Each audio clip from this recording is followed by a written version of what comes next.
السلام عليكم ورحمة الله وبركاته.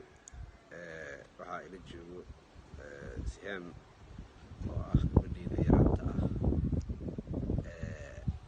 waxaan weydiin rabaa horta habeen dhaweyto waxay i tiri hadal aan markaasi aad uga dhacay. hadalkaasi wuxuu ahaa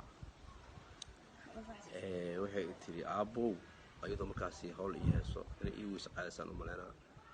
aabow waxay i tiri hawshii la rabay inaan kuu qabanno markaad duqowdo ama aad u tabar yarayso aan waxaan kuu qabanaynaa adigoo hadda dhalinyaro ah oo macnaha aadan duqoobin gaarinna macnaha xilligii aan annaga weynaano oo annaga aan markaasi adoo duqa aan wax kuu qabanno.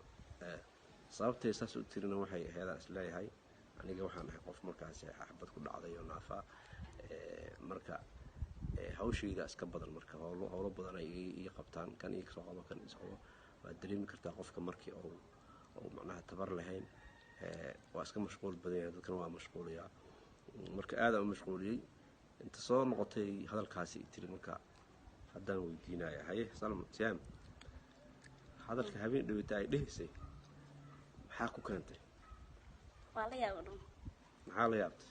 أنا وش قبل أذوي لهن. معناها وايل من الغن مركه هولا اللي قبلها. أساس علمية. ما سنتها مركه.